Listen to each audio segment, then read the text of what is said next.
pessoal, tudo bem? Meu nome é Vitor Hugo Dias Ferrara, eu sou estudante do Instituto Federal de Votuporanga. Eu curso licenciatura em Física e junto com o meu professor orientador, que é o Eduardo Catanozzi, que é doutor em Letras, nós desenvolvemos um projeto chamado Leitura e Produção de Microcontos como Estratégia de Letramento Literário. Bom, a introdução. Ah, Primeiramente, um dos aspectos abordados é o letramento como a partir da leitura e da escrita. O nosso projeto, nós buscamos utilizar a leitura e a escrita de microcontos em si como uma prática para que se haja o letramento literário dentro da nossa instituição. A gente parte do princípio da diversidade, por Hildo Cosson, no livro dele, Letramento Literário, que nós devemos trabalhar outros textos também, não apenas aqueles textos acadêmicos, aqueles textos que vêm nos livros didáticos e que normalmente nós trabalhamos na sala de aula, mas também utilizar de outros textos que despertem o interesse do aluno mesmo.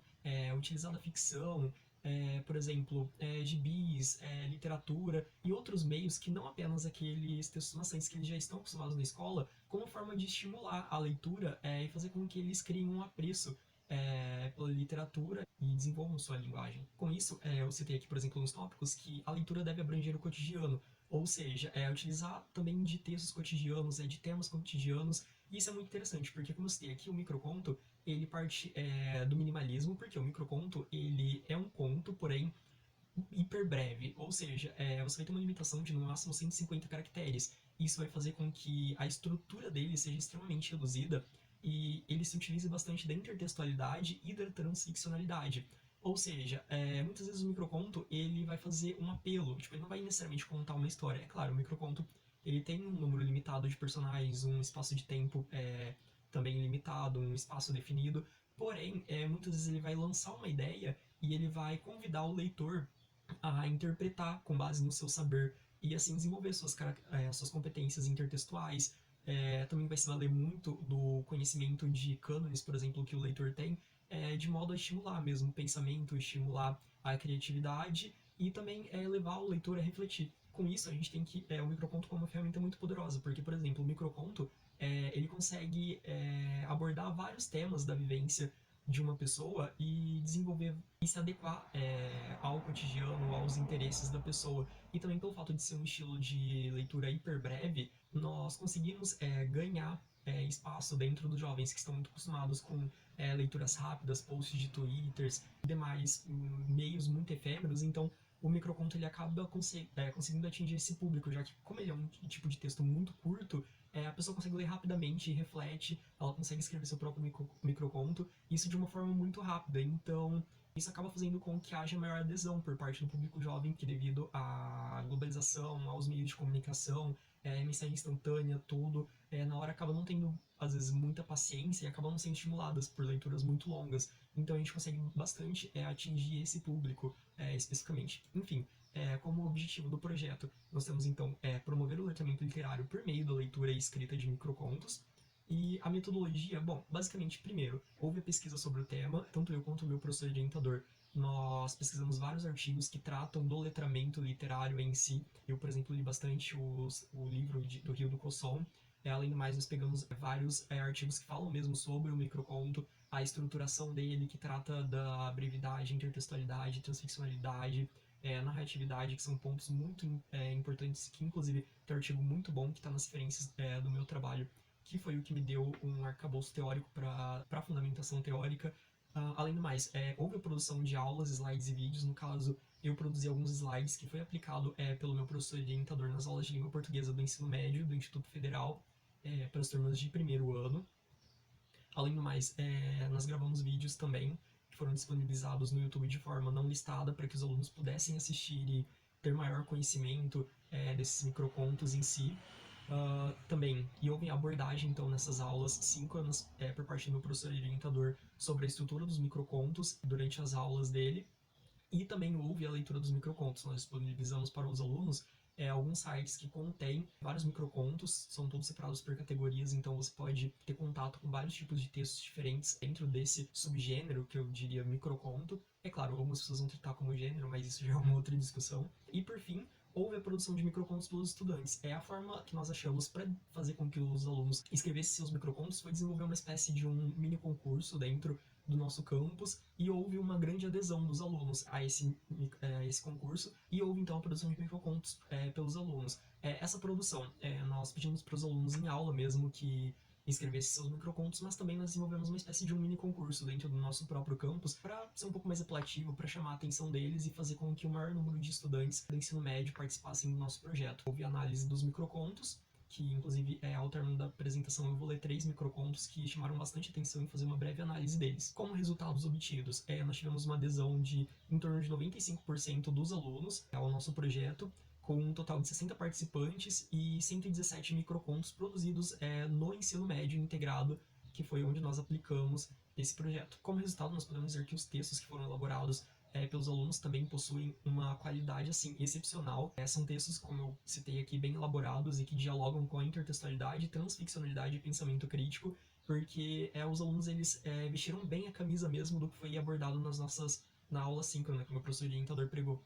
Que é a questão da transficcionalidade, que o microconto muitas vezes ele vai dialogar com vários universos, vai fazer referência a vários textos canônicos, seja bíblico, seja ficcional, folclórico, enfim, vai dialogar com diferentes universos. Tem a questão da intertextualidade, que muitas vezes, para você entender um microconto, você acaba precisando ter o saber de alguma história prévia. Por exemplo, teve um microconto maravilhoso que um dos estudantes escreveram também, que ele faz referência, que ele é sobre a pandemia, mas ele faz uma referência total ao conto do Minotauro da mitologia grega, fazendo uma referência à Ilha de Creta, que eu também achei maravilhoso. Além disso, também a questão do pensamento crítico, porque nós tivemos que muitos dos microcontos, eles abordaram bastante temas como, por exemplo, o racismo, o abuso infantil, a questão da misoginia, enfim. Foram textos, assim, muito bons qualitativamente, que demonstraram um pensamento crítico mesmo por parte dos nossos alunos e que desenvolveram várias competências linguísticas com eles.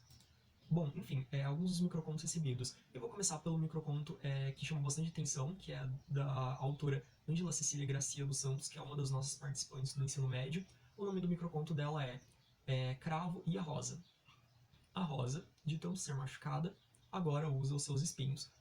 Bom, como uma análise rápida, nós elencamos aqui alguns pontos de que, primeiramente, o título desse microconto ele estabelece um diálogo intertextual com a cantiga de roda infantil do Cravo e a Rosa, no qual a Rosa canonicamente sai despedaçada e chorosa após a briga com o Cravo. Contudo, esse microconto ele não se trata de uma paráfrase, mas de uma releitura em forma de paródia, uma vez que há a subversão do sentido. A Rosa do microconto, que simboliza uma personagem feminina, após inúmeros ataques, ela modifica-se por um processo de empoderamento, assim, podemos dizer, e passa a revidar as agressões ou assédios com as armas que ela possui, no caso, os seus espinhos, representada no texto. Além disso, as reticências no final do microconto, elas são significativas, porque elas podem representar a continuidade de uma luta que não é pontual, mas sim cotidiana.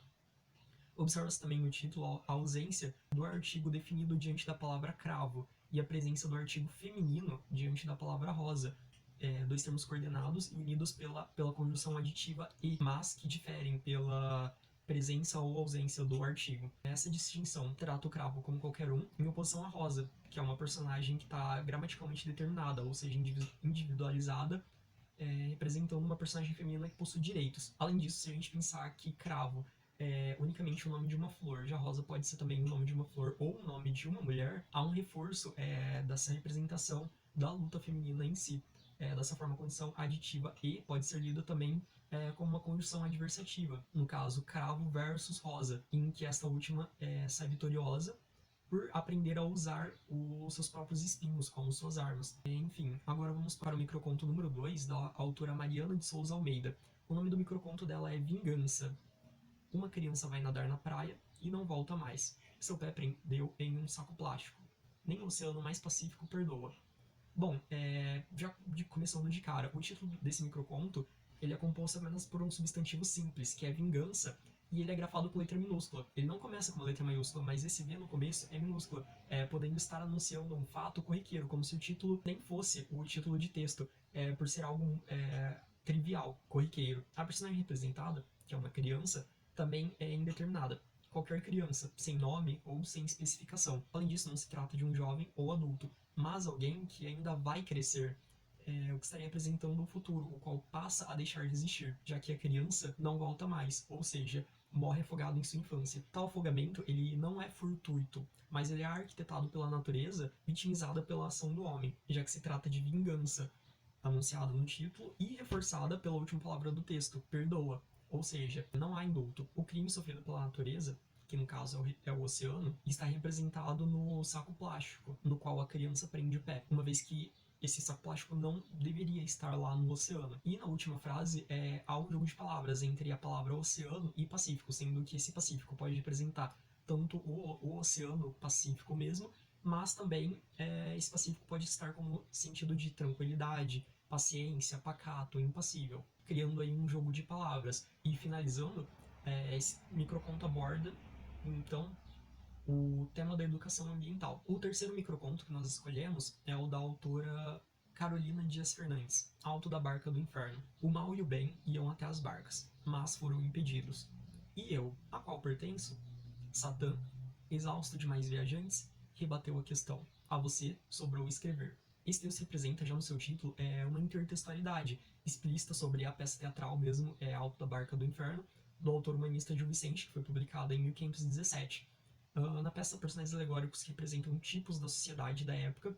No caso, nós temos o fidalgo, ponzeneiro, parvo, frade, alcoviteira, bris da vaz, judeu, carregador e procurador, enforcado e 4 cavaleiros. Após a morte, chegam a 2 barcas que representam de maneira maniqueísta o bem, cuja barca é conduzida por um anjo, e o mal, cuja barca é conduzida pelo diabo e o seu ajudante. Além disso, os personagens são julgadas e sentenciadas a enfrentarem seus destinos no paraíso e no inferno, de acordo com a conduta que elas tiveram na Terra. A primeira frase do texto, ela retoma esse contexto da peça, que é o bem e o mal iam até as barcas, porém elas foram impedidas. Esse impedimento ela causa um certo estranhamento no texto, porque o julgamento é interrompido e sobrevém inesperadamente uma voz, a qual não é identificada de imediato, que diria a frase "e eu, a qual pertenço". E no microconto há um silenciamento da voz do anjo, já que a resposta é dada pelo próprio Satã. No título da peça e no microconto, a ilusão apenas à barca do inferno, que sentencia: a você sobrou escrever. Essa resposta nos dá uma dica de quem teria formulado a pergunta da segunda frase, ou seja, seria o próprio autor, que é a Carolina que escreveu o texto, seria o Gil Vicente ou seria qualquer ator, qualquer pessoa, qualquer escritor? E a resposta do Satã, e afinal de contas, porque não a resposta satânica, ela torna o texto metalinguístico, uma vez que ela passa a abordar o próprio ato da escrita, que estaria acima do bem e acima do mal, representando dessa forma o ofício do escritor. Enfim, além desses exemplos, ainda dentro dos resultados, posteriormente esses textos serão analisados em aulas síncronas mesmo de língua portuguesa, junto aos alunos, para que se discutam alguns aspectos literários, como por exemplo polissemia, estilística, também algumas características intertextuais e formais do microconto. Bom, já com relação às conclusões e trabalhos futuros, a gente tem que houve a conexão de universos através dos microcontos, porque, como nós podemos ver, os alunos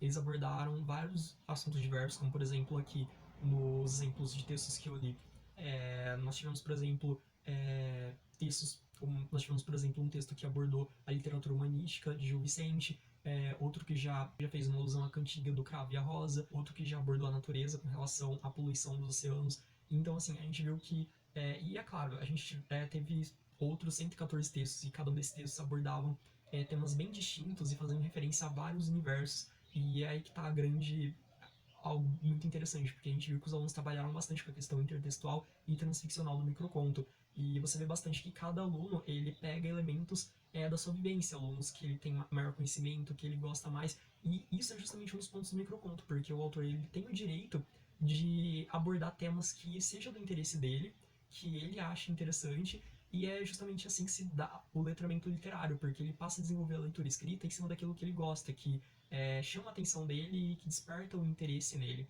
Além disso, a gente teve a promoção das capacidades de decifração do código escrito, interpretação textual, crítica e estímulo à escrita, que foi com base em tudo isso que eu disse anteriormente, e, consequentemente, a promoção do letramento literário, que é o grande objetivo do nosso tema, do nosso trabalho.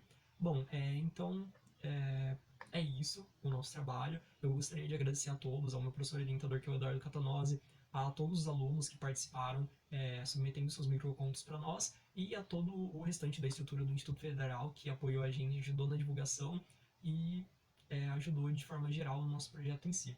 Então é isso, muito obrigado e tchau, tchau.